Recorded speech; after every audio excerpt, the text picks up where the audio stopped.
Hope everyone is having a great start to their work week. Happy Monday from the American Digital Network studio. I'm Haley Oughton.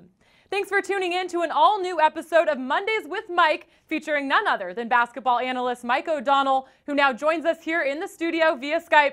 Hey, Mike, how you doing? I'm great. Football is finally over, and now it's basketball season, unquestionably. Yeah, great game to finish off the football season last night, but we have some good basketball to look forward to ahead. Mike, let's look back to last week a little bit. You had a chance to check out the UCF-Memphis game in person, and there's a couple of things I want to pick your brain on regarding those two teams. Let's start off with UCF senior Matt Williams. He's been on fire from three-point range this season and now sits 8 threes away from the American single-season record. What makes Matt such an effective long-range shooter? Well, first of all, there's no question that Matt is going to break that record. He is just a lights-out three-point shooter. It's so quick. His release is consistent every single time the ball leaves his fingertips, and his feet are always in the right place. But that comes with thousands and thousands of shots, hours and hours of practice, and Matt Williams puts in the time. And he's not just one of the best three-point shooters in the conference. He's one of the most lethal shooters in the country. There's very few players that have as quick of a release and can shoot it as deep as Matt Williams does. And he'll get looked at by some NBA scouts this year. I really believe that he might get some summer league looks as well as some D-League looks because he's such a good three-point shooter. And NBA teams crave individuals that can extend the defense and really move out the motion offense. And that's exactly what Matt Williams can do. Yeah, and Matt Williams helped UCF with that big win against Memphis this week. The Tigers fell short in one of their two games in a Florida road swing, but Dedrick Lawson, he played lights out, averaging over 28 points and almost 10 rebounds a game. What does it mean for Memphis when he's performing at that level? Well, Lawson is one of the best players in the country. He's just a mismatch nightmare for teams. He's a walking double-double machine. He's going to average 20 points and 10 rebounds a game. That's just going to happen. That's the type of player that he is. But Memphis needs to find ways to guard other teams. They're scoring fine. Offensively, they pass the ball really well. Their offense is efficient, and they're very unselfish, and they have outside shooters as well as Lawson can go inside and outside. But their half-court defense must improve as a collective unit. After the UCF loss a few days ago, Coach Tubby Smith was very frustrated in the post-game conference room about his defense. And I think if they can figure that out, I still believe talent-wise, Memphis is one of the top 3 or 4 best teams in the American Conference. So don't be surprised to see the Tigers put it together in the next couple games and be fighting for that 3rd or 4th place going into the American Conference tournament. You mentioned Dedrick Lawson as one of the best players in the country. I imagine there were some NBA scouts at that UCF-Memphis game. Yeah, I actually saw 3 scouts at the game, the Minnesota Timberwolves, the Los Angeles Clippers, and the Miami Heat. And they were there to see Dedrick Lawson, who played an unbelievable game offensively, and Taco Fall. UCF's offense is more efficient and more consistent and dominant when the offense runs through Taco Fall. When they run that motion inside out offense, it's almost impossible to throw the ball inside the Taco where there's neither going to be a dunk or a foul. And the good thing about Taco Fall is that he's unselfish. So if he's double teamed or triple teamed, which happens every other possession for him, he kicks it out to open shooters. So we talk a lot about how Matt Williams is a great shooter. A lot of times he's the beneficiary of teams doubling Taco Fall down the post. NBA teams, NBA scouts love the ability of Taco Fall to force double teams because in the NBA, the three-point ball is so important. Mike, let's move on from that game from Orlando for just a sec. UCF picked up that big win, but who else helped themselves this past week in the league race, and who's going to need some help moving forward?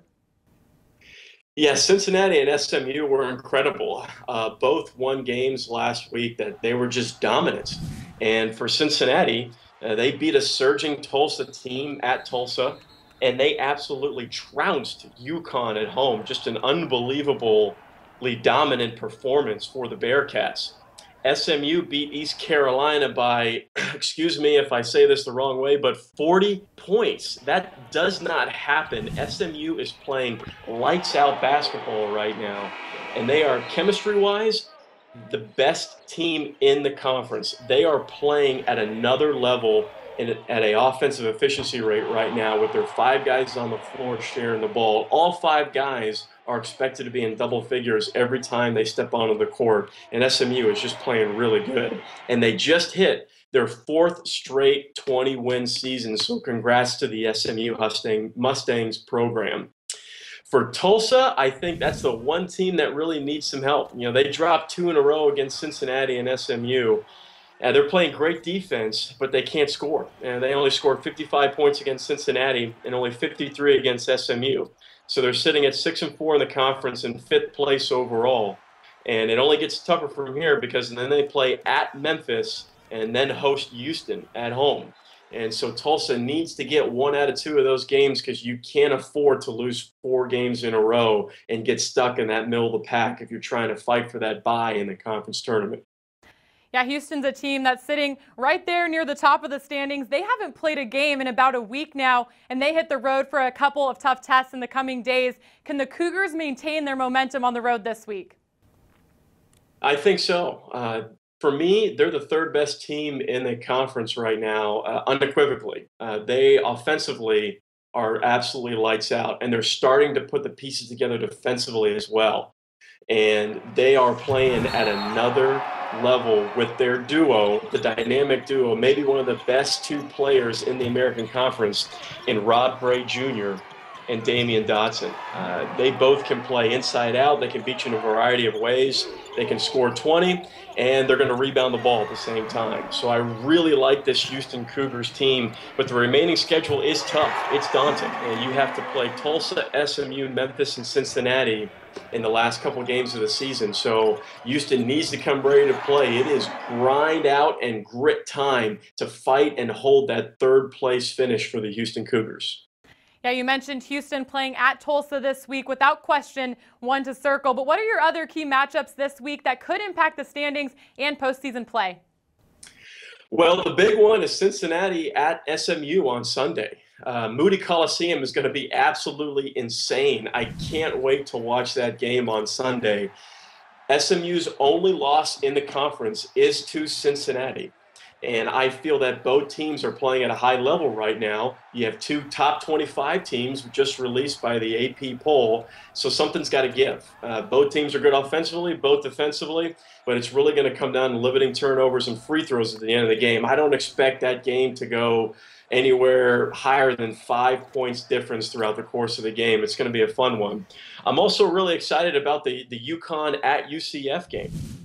It's a revenge game for the UCF Knights. UConn beat them a few weeks ago, and if UCF wants to separate themselves from the Huskies, this is the game to do it. UCF is sitting in sixth place in the conference, and the Huskies are sitting at 7th.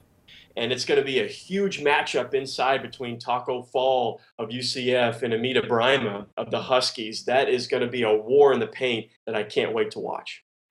You know, we mentioned a lot of big names and star players from around the conference, but who would you say is a player that has been the glue for their team this season and maybe just doesn't dominate the headlines? Mike, your glue guy of the week. I can't wait. I've been waiting all week to give my glue guy of the week here, and that goes to none other than Mr. Gary Clark of Cincinnati. He has proven to be really outside of Troy Copane, the heart and soul of this Cincinnati team. Troy Copane gets a lot of attention because he is one of the best point guards, not just in the conference, but in the country. Kyle Washington gets a lot of attention because he's a high-volume scorer and a mismatch nightmare as the transfer from NC State coming in and really helping Cincinnati. But Gary Clark does it all. Last week, he averaged 14 points, 11 rebounds, and 2.5 assists in wins versus UConn and Tulsa. I really love his ability to guard multiple positions on the defensive end, and he just does the dirty work. And for a Mick Cronin coached Cincinnati team, he fits the mold for what the Bearcats culture is. Tough, physical, aggressive, brings his hard hat and lunch pail to work every single day. I love watching Gary Clark play. He's an outstanding player and my pick for the glue of the week. I'd have to agree. Gary Clark is without question a fun player to watch, and he's been a key contributor across the board for the Bearcats this season. And Mike, as you mentioned, they'll need him on the road this Sunday at SMU as they try to protect that spot at the top of the standings, fighting off that Moody Magic.